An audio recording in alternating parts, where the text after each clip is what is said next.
Halo, ketemu lagi di Hobi Kayu. Di video kali ini saya akan coba menjawab beberapa pertanyaan dari teman-teman soal kayu fabrikasi, khususnya OSB atau OSB dan waferboard. Ini video sebenarnya saya mau bikin udah lama, tapi baru kali ini dapat bahannya atau dapat barangnya. Dan kebetulan saya lagi ada project yang menggunakan OSB. Oke, pengenalan dulu OSB atau OSB ini kayu fabrikasi, jadi kayu atau papan pabrikan yang terlihat seperti pecahan kayu yang ditempel menjadi satu atau menjadi sebuah papan. Ini OSB atau Oriented Stranded Board. Kayaknya sekarang di Indonesia sudah mulai ngetren interior atau furnitur yang pakai OSB. Nah, pertanyaan yang paling sering saya dapat soal OSB ini, apakah OSB sama dengan waferboard? Nah, ini perlu diluruskan. Itu beda. Jadi OSB beda dengan waferboard. Nah, bedanya di mana? Dari sisi kualitas, terus juga dari pembuatan panelnya. Sesuai namanya, OSB oriented. Pecahan kayunya atau potongan kayunya itu disusun dengan orientasi tertentu. Jadi makanya disebut oriented. Jadi nggak asal tumpuk. Sedangkan kalau waferboard, iya dia main asal tumpuk, main asal lem, terus dipres. Mungkin bisa dibilang seperti MDF dan particle board. Jadi beda kualitas dan beda peruntukan.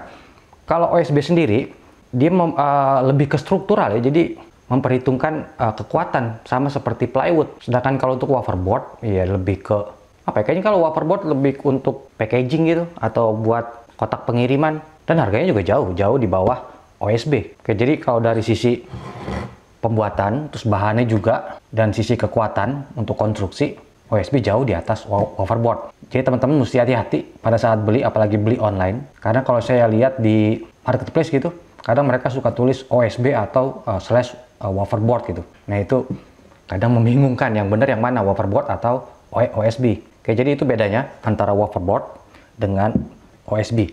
Lalu pertanyaan berikutnya, kekuatan mana OSB dengan plywood atau dengan multiplex? Nah, dengan spesifikasi yang sama, itu kekuatannya sama. Jadi kalau teman-teman cari itu tutorial atau referensi di internet, hampir semua ahli itu bilang kekuatan sama selama spesifikasinya sama atau yang nggak terlalu jauh beda. Nah, kalau di Indonesia mungkin masih agak jarang ya yang jual. Bahkan saya belum menemukan pabrik yang bisa bikin OSB di Indonesia. Rata-rata yang saya tahu tuh impor. Biasanya impor dari Eropa. Terus untuk OSB, kayunya ini mix. Kayu macam-macam, campur-campur. Dia ada pine atau pinus, ada fir, ada spruce, ada juga birch, terus poplar, macam-macam. Jadi mix. Kalau dilihat juga warna kayunya di sini dia beda-beda. Jadi yang saya tahu untuk di Indonesia, di pasaran Indonesia, untuk OSB yang baru, yang impor, itu belum begitu banyak. Jadi yang ada di Indonesia untuk OSB itu rata-rata impor. Nah, kemarin saya dapat ini mereknya Grenatur. Kemarin saya dikirimin sampel juga. Grenatur, ini pokoknya dari Eropa, dari negara-negara Skandinavia. Oh, ini ada jenis kayunya. Jenis kayunya Betula pendula, birch, populus, salix, sama willow. Itu kayu atau pohon yang membentuk OSB ini. Ini saya tahu merek Grenatur dari marketplace. Waktu itu saya iseng cari, dapat yang bermerek baru Grenatur ini. Ini importirnya Tropika Perkasa, itu di Bekasi. Kayaknya dekat rumah saya di Bekasi itu. Nanti untuk detailnya, untuk Grenatur, terus juga Tropika Perkasa, kalau teman-teman penasaran atau pengen tahu, nanti saya tulis di deskripsi. Oke, untuk harga.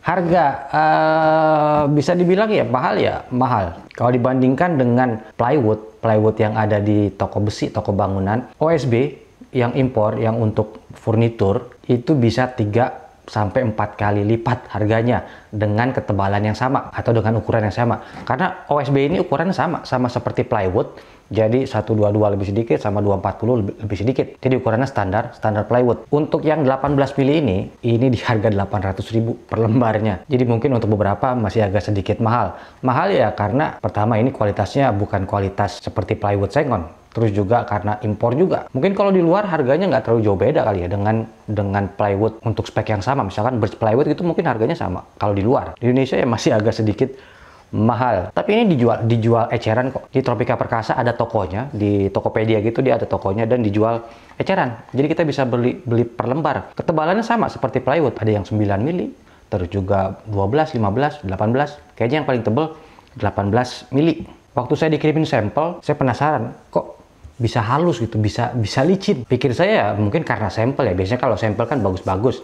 Ternyata pas sampai barangnya, ya face-nya bolak-balik itu ya sudah halus, sudah licin. Kita amplas tangan aja pakai amplas 400 gitu sudah oke. Jadi nggak perlu pakai mesin. Oke, terus untuk ketahanan terhadap kelembaban sama tadi ya, sama seperti plywood, ketahanan terhadap kelembabannya sama. Jadi ketahanan airnya nggak terlalu jauh beda dengan plywood yang spek yang sama. Terus kalau untuk Greenatur ini diklaim anti rayap. Jadi mereka ngeklaim ini tuh anti rayap. Cuma saya belum tes karena saya nggak punya rayap. Yaitu klaimnya mereka.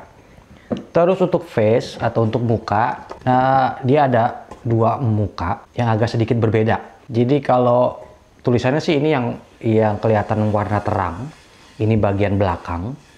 Terus yang ada noda-noda atau ada pattern tua-tua kecil-kecil, ini bagian face. Itu nanti tergantung kita mau pakai yang mana buat face. Kalau untuk furnitur, yang ini lebih bertekstur, yang ini lebih polos. Terus untuk Greenatur ini dia juga sudah sertifikasi F bintang 4. Jadi emisi formalinnya dari lemnya itu sangat-sangat rendah. Jadi itu standar Jepang untuk mengukur emisi formalin. Dan ini sudah F bintang 4, itu yang paling tinggi. Jadi nggak bau, terus juga nggak perih.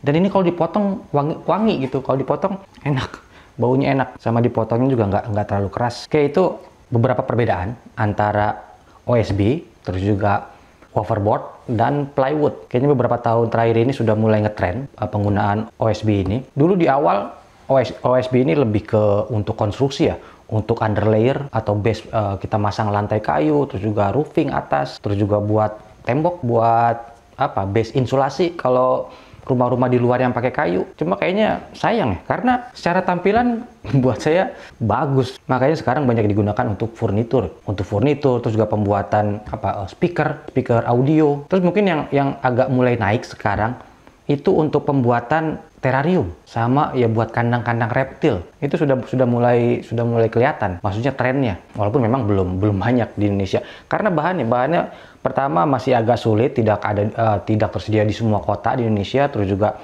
harganya. Terus juga saya lihat beberapa kafe gitu di Jogja gitu, itu sudah mulai pakai OSB. Terus dia juga kalau disandingkan dengan jati Belanda gitu atau dengan pine, ya masih setema lah. Mungkin tren furnitur OSB itu berbarengan dengan trennya industrial ya. Karena kalau OSB kita gabungin dengan besi gitu, itu cakep.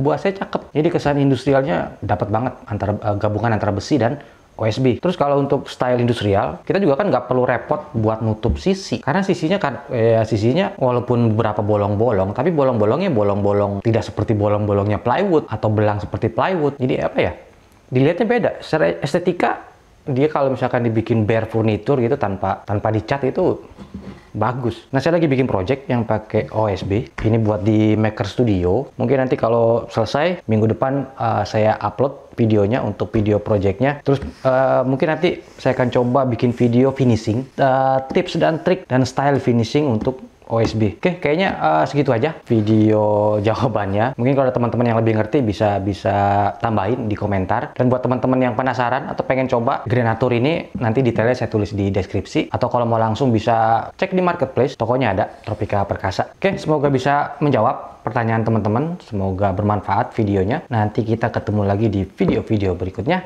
Sampai jumpa.